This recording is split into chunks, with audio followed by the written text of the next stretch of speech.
Hello, everyone. I've got some notes. Good afternoon. My name is Shane, and at 15 years old, I was diagnosed with a pineal brain tumour. Unfortunately, my tumour was discovered quite late, which has left me with a variety of side effects. Before my diagnosis, I lived a normal life as a 15-year-old. I went to school, I had regular rehearsals with my band, and I went out with friends.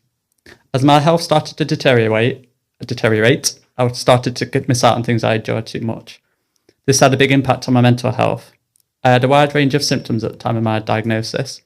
These symptoms included excessive thirst and urination, headaches, fatigue, and dizziness.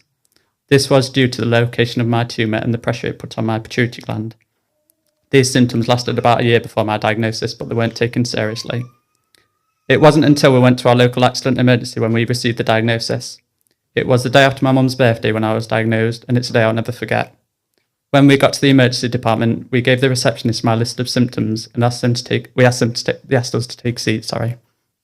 We were called through by the doctor, and he conducted a variety of tests. These tests included asking me to walk in a straight line, squeezing their hands, pulling their hands towards me, pushing them away, and following their finger with my eyes. The reactions to these tests must have raised some alarm bells because I was sent for an emergency MRI. The thought of this was terrifying. As I rolled into the scanner, it was the scariest hour of my life. I came out of the scanner and I could tell by the look of the doctor's face something was wrong. The doctor informed us that they found a growth in the centre of my brain. They weren't sure what it was, but it definitely wasn't normal. It was an intense few weeks following this news, but at that time, I had a biopsy of the tumour. Thank you, Donald. Biopsy of the tumour to find out whether it was malignant or benign, and it was a malignant pineal. We discussed the treatment options, and they informed me that the best option was to have 4 weeks of intense radiotherapy, so I get emotional, to my head and spine. This treatment took place 5 days a week. For the treatment, I had a mask made, which was attach my head to the table, so the radiation could hit the right spots. The 4 weeks of treatment went by pretty quickly, and as it was complete, I had an MRI to confirm the tumour had shrunk. Even though the tumour was complete and I got the all clear, the journey is far from over.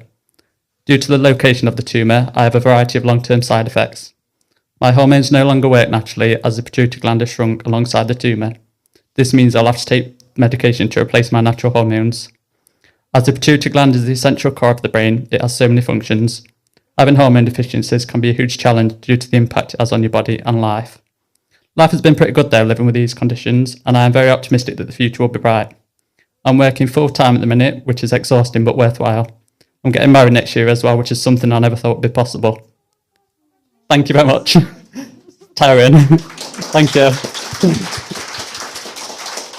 Thank you.